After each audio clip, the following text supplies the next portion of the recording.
નમસ્કાર, સ્વાગત છે આપ નરવલી સમાચારમાં ઇવનિંગ બુલેટિન સાથે હું છું માસૂમ। સમાચારોની શરૂઆત કરતા પહેલા નજર કરીએ હેડલાઇન્સ પર।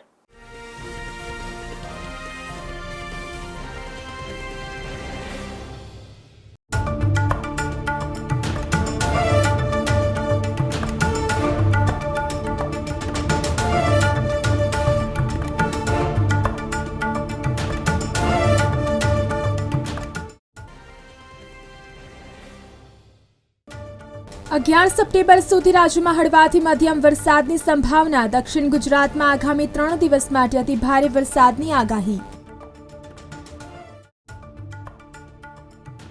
આગામી 5 દિવસ દરમિયાન રાજ્યમાં ગાજવીજ સાથે વરસાદ થવાની સંભાવના। પવનની ગતિ 30 થી 40 કિલોમીટર પ્રતિ કલાક રહેવાની શક્યતા।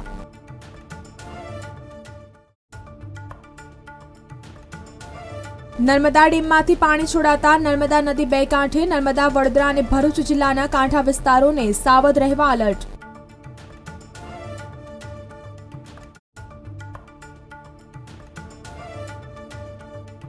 તાપીના ઉકાઈ ડેમમાં પાણીની જોરદાર આવક। ડેમની સપાટી 337.90 ફૂટ પહોંચી।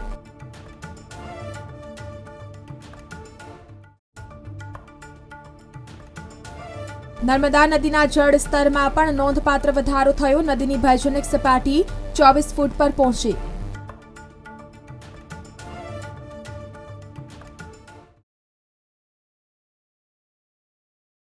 ગુજરાતમાં ચાલુ વર્ષે મેઘરાજાએ તમામ વિસ્તારોમાં મેઘમહેર કરી છે। ચોમાસુ સિઝનમાં સાર્વત્રિક વરસાદના પરિણામે 4 સપ્ટેમ્બર 2025ની સ્થિતિએ સરેરાશ 92.64% વરસાદ નોંધાયો છે, જેમાં સૌથી વધુ ઉત્તર ગુજરાતમાં 96.94% વરસાદ, દક્ષિણ ગુજરાતમાં 96.91%, પૂર્વ મધ્યમાં 93.79%, કચ્છમાં 85.14% અને સૌરાષ્ટ્રમાં 84.74% સરેરાશ વરસાદ નોંધાયો છે। સાર્વત્રિક વરસાદના પરિણામે સરદાર સરોવર સિવાય રાજ્યના કુલ 206 ડેમમાંથી 113 ડેમ હાઈ એલર્ટ પર મૂકવામાં આવ્યા છે, જેમાં 82 ડેમ 100%, 68 ડેમ 70 થી 100% વચ્ચે, 24 ડેમ 50 થી 70% વચ્ચે, જ્યારે 17 ડેમ 25 થી 50% વચ્ચે ભરાયા છે। રાજ્યની જીવાદોરી સમાન સરદાર સરોવર ડેમમાં હાલમાં તેની કુલ ક્ષમતાના 89%થી વધુ જળ સંગ્રહ ઉપલબ્ધ છે।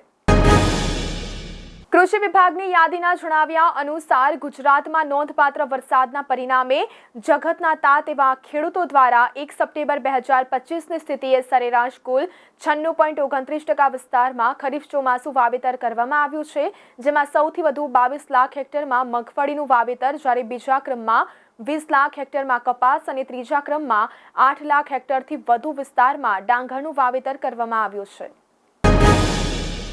દાહોદ જિલ્લામાં છેલ્લા 3 દિવસથી સતત વરસાદનો દોર ચાલુ છે। આ વરસાદે વાતાવરણમાં ઠંડક લાવી છે। જિલ્લા આપત્તિ વ્યવસ્થાપન વિભાગના આંકડા અનુસાર છેલ્લા 24 કલાકમાં સિંગવડમાં સૌથી વધુ 90 મીમી એટલે કે 4.5 ઇંચ વરસાદ નોંધાયો હતો। સંજેલીમાં 75 મીમી, જાલોદમાં 65 મીમી, દાહોદમાં 61 મીમી, દેવગઢ વારિયામાં 50 મીમી વરસાદ પડ્યો છે। લીમખેડામાં 33 મીમી, ગરબાડામાં 30 મીમી, ફતેપુરામાં 25 મીમી અને ધાનપુરમાં 18 મીમી વરસાદ નોંધાયો છે। આ વરસાદથી મકાઈ અને સોયાબીન જેવા પાકોને પૂરતો ભેજ મળ્યો છે, તેનાથી ઉત્પાદનમાં વધારો થવાની આશા છે। ભારતના ભૂતપૂર્વ રાષ્ટ્રપતિ ડોક્ટર સર્વપલ્લી રાધાકૃષ્ણનની જન્મ જયંતિ નિમિત્તે બાયડની સારસ્વત હાઈસ્કૂલમાં સ્વયં શિક્ષક દિનની શાનદાર ઉજવણી કરવામાં આવી। આ કાર્યક્રમમાં શાળાના કુલ 48 વિદ્યાર્થીઓ અને વિદ્યાર્થિનીઓએ ઉત્સાહભેર ભાગ લઈને શિક્ષક તરીકેના જીવનનો અદ્ભુત અનુભવ કર્યો હતો। આ દિવસના ખાસ કાર્યક્રમમાં વિદ્યાર્થીઓએ વર્ગખંડમાં પોતાના શિક્ષકોની ભૂમિકા ભજવી હતી, જેમાં આલિયા બાનુ, રિઝવાન મિર્ઝાએ આચાર્ય તરીકે અને બલોચ અલ્ફાઝે સુપરવાઇઝર તરીકેની જવાબદારી નિભાવી હતી। આ વિદ્યાર્થીઓએ માત્ર ભણાવવાનું જ નહીં પરંતુ શિક્ષકની જવાબદારીઓ અને પડકારોનો પણ પરિચય મેળવ્યો હતો, જે તેમના માટે એક સુંદર અને યાદગાર અનુભવ બની રહ્યો હતો। કાર્યક્રમ દરમિયાન શિક્ષક બનેલા વિદ્યાર્થીઓ માટે શાળાના સ્ટાફ મિત્રો દ્વારા નાસ્તાનું આયોજન પણ કરવામાં આવ્યું હતું, જેને આ દિવસની ખુશીમાં વધારો કર્યો હતો।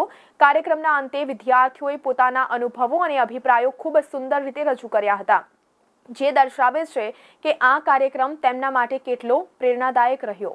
શાળાના આચાર્ય આરિફભાઈ મિર્ઝાએ કાર્યક્રમને સફળ બનાવવા બદલ તમામ શિક્ષક મિત્રો, કન્વીનર મોહિન ખાન બલોચ, પંક્તિબેન પટેલ, એન.કે. પરમાર, આર.બી. શાહ, એ.એસ. પરમાર, પ્રિયંકાબેન મકવાણા, આદમભાઈ મંસૂરી અને સચિનભાઈનો વિશેષ આભાર વ્યક્ત કર્યો હતો. વર્ષની જેમ શાળામાં સ્વયં શિક્ષક દિન ઉજવાયો. સારસ્વત હાઈસ્કૂલ ખાતે 48 વિદ્યાર્થી અને વિદ્યાર્થીનીઓએ આ સ્વયં શિક્ષક તરીકે ભાગ લીધો. ખૂબ સારું આયોજન કર્યું. તેમણે વર્ગખંડમાં પણ શિક્ષક તરીકે ખૂબ સારી કામગીરી બજાવી. આ આખા કાર્યક્રમનું આયોજન બે કન્વીનર મિત્રો મોહિનભાઈ બલોચ અને પંક્તિબેન પટેલે ખૂબ સુચારુ રીતે કર્યું અને શાળામાં ખૂબ સરસ રીતે આજે આ સ્વયં શિક્ષક દિન ઉજવાયો છે. મેં મિર્ઝા આલિયાએ આચાર્ય તરીકેની ભૂમિકા ભજવી. તેમાં 48 વિદ્યાર્થીઓએ ભાગ લીધો હતો. તેમાં બધા વિદ્યાર્થીઓએ સરસ મજાની ભૂમિકા ભજવી અને આજે મારું અનુભવ એ હતું કે આચાર્ય બનવું એટલું સહેલું પણ નથી જેટલું લાગે છે બધાને. હવામાન વિભાગના ડાયરેક્ટર ડોક્ટર એ.કે. દાસના જણાવ્યા અનુસાર આગામી 5 દિવસ દરમિયાન રાજ્યમાં ગાજવીજ સાથે વરસાદ થવાની સંભાવના છે અને પવનની ગતિ 30 થી 40 કિલોમીટર પ્રતિ કલાક રહેવાની શક્યતાઓ છે. આ ઉપરાંત દક્ષિણ ગુજરાતના દરિયાકાંઠે આગામી 5 દિવસ સુધી પવન 40 થી 50 કિલોમીટર પ્રતિ કલાકની ઝડપે ફૂંકાશે. તો દક્ષિણ ગુજરાતના દરિયાકાંઠે 3 નંબરનું સિગ્નલ લગાડવામાં આવ્યું છે. હવામાન વિભાગ દ્વારા આગામી 7 દિવસ એટલે કે 5 સપ્ટેમ્બરથી 11 સપ્ટેમ્બર સુધી રાજ્યમાં હળવાથી મધ્યમ વરસાદની સંભાવના છે. ખાસ કરીને દક્ષિણ ગુજરાતમાં આગામી 3 દિવસ માટે અતિભારે વરસાદની આગાહી કરવામાં આવી છે. જેમાં આજે નવસારી, ડાંગ, વલસાડ, દમણ અને દાદરાનગર હવેલીમાં ભારેથી અતિભારે વરસાદનું રેડ એલર્ટ આપવામાં આવ્યું છે.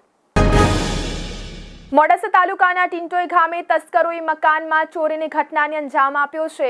તસ્કરોએ ખેડૂત પરિવારના ઘરનું તાળું તોડી ચોરીની ઘટનાને આપ્યો અંજામ. મોડી રાત્રે ટિન્ટોઈ ખાતે ખેડૂત રાકેશભાઈ માધાભાઈ પટેલના ઘરનું તાળું તોડીને તસ્કરો ઘરમાં પ્રવેશ્યા. ઘરનો તમામ સામાન વેરવિખેર કરી સોના ચાંદીના દાગીના તથા રોકડ રકમ લઈ પલાયન થયા. ઘર માલિકને સવારે પોતાના મકાનમાં ચોરી થઈ હોવાનું માલુમ થતાં ટિન્ટોઈ પોલીસ સ્ટેશન ખાતે જાણ કરાઈ. ટિન્ટોઈ પોલીસ ઘટના સ્થળ પર પહોંચી આગળની કાર્યવાહી હાથ ધરી છે. તો ટિન્ટોઈના નાગરિકો દ્વારા રાત્રિના સમયે હોમગાર્ડ જવાનો વધુ ફાળવવામાં આવે તેવી માંગ ઉઠી છે. તો આ અંગે વધુ વિગતો સાથે સંવાદદાતા નરેન્દ્ર ગાંધી જોડાઈ ગયા છે. જે જણાવશો, મોડાસા તાલુકાના ટિન્ટોઈ ગામે તસ્કરોએ મકાનમાં ચોરીની ઘટનાને અંજામ આપ્યો છે. શું છે વધુ વિગતો? જી, ચોક્કસથી વાત કરવામાં આવે તો મોડાસા તાલુકાના ટિન્ટોઈ ગામે તસ્કરોએ એક મકાનમાં ચોરીની ઘટનાને અંજામ આપ્યો હતો. તસ્કરોએ ખેડૂત પરિવારના ઘરનું તાળું તોડી ચોરીની ઘટનાને અંજામ આપ્યો હતો. મોડી રાત્રે ટિન્ટોઈ ખાતે ખેડૂત રાકેશભાઈ માધાભાઈ પટેલના ઘરનું તાળું તોડી તસ્કરોએ ઘરમાં પ્રવેશી ઘરનો તમામ સામાન રફેદફે કરી સોના ચાંદીના દાગીના તથા રોકડ રકમ લઈને પલાયન થયા હતા. ઘર માલિકને સવારે પોતાના મકાનમાં ચોરી થયા હોવાનું માલુમ થતાં ટિન્ટોઈ પોલીસ સ્ટેશન ખાતે જાણ કરાઈ હતી. ટિન્ટોઈ પોલીસ ઘટના સ્થળ પર પહોંચી આગળની ઝીણવટભરી તપાસ હાથ ધરી હતી. ટિન્ટોઈના નાગરિકો દ્વારા રાત્રિના સમયે હોમગાર્ડ જવાનોને વધુ ફાળવવામાં આવે તેવી માંગ કરવામાં આવી હતી. જી આભાર નરેન્દ્ર, સમગ્ર મામલે વિગતો આપવા બદલ. તો તસ્કરોએ ખેડૂત પરિવારના ઘરનું તાળું તોડીને ચોરીની ઘટનાને અંજામ આપ્યો છે. મોડી રાત્રે ટિન્ટોઈ ખાતે ખેડૂત રાકેશભાઈ માધાભાઈ પટેલના ઘરનું તાળું તોડ્યું અને તસ્કરો ઘરમાં પ્રવેશીને ઘરનો સામાનને વેરવિખેર કર્યો. સોના ચાંદીના દાગીના તથા રોકડ રકમ લઈને પલાયન થયા. ગઈ રાતે સોજે મારા ઘરમાં ચોરી થઈ છે. અમને ખબર નથી કયા ટાઈમ અમારી ચોરી થઈ ગઈ. ઘરમાં તિજોરીમાંની દોરો, ડોક્યું, છડા, પૈસા બધું લઈ ગયા છે ને સવારે ઉઠ્યા ત્યારે અમને ખબર પડી કે મારા ઘરમાં ચોરી થઈ છે. પોલીસને અમે જાણ કરી છે. નર્મદા નદીના જળસ્તર પર નોંધપાત્ર વધારો થયો છે. હાલમાં નદી તેની ભયજનક સપાટી વટાવી ગઈ છે. ભરૂચના ગોલ્ડન બ્રિજ નજીક નદીનું 22 ફૂટ વોર્નિંગ લેવલ અને 24 ફૂટ ભયજનક સપાટી છે. નદીની ભયજનક સપાટી 24 ફૂટ પર પહોંચી છે. તંત્ર દ્વારા નદી કાંઠા વિસ્તારના ગામોને એલર્ટ કરાયા છે. તાપીના ઉકાઈ ડેમમાં પાણીનો જોરદાર આવક થતાં 12 દરવાજા ખોલી તાપી નદીમાં 1,63,148 ક્યુસેક પાણી છોડાઈ રહ્યું છે. ડેમની સપાટી 337.90 ફૂટ પર પહોંચી છે અને હાલ 83.41% ભરાયો છે. ઉપરવાસમાંથી જેટલું પાણી આવી રહ્યું છે તેટલો જ જથ્થો નદીમાં છોડાઈ રહ્યો છે. નર્મદા ડેમમાંથી પાણી છોડાતા નર્મદા નદી બે કાંઠે વહી રહી છે. ચાણોદ પાસે મલ્હારરાવ ઘાટના 95 પગથિયા પાણીમાં ગરકાવ થયા હતા. નર્મદા, વડોદરા અને ભરૂચ જિલ્લાના કાંઠા વિસ્તારોને સાવધ રહેવા માટે એલર્ટ અપાયું છે. ત્રણેય જિલ્લા કલેક્ટરને સરદાર સરોવર નર્મદા નિગમ દ્વારા જાણ કરાઈ છે. તો આ 7 સમાચારોમાં અત્યારે બસ આટલું જ. નમસ્કાર.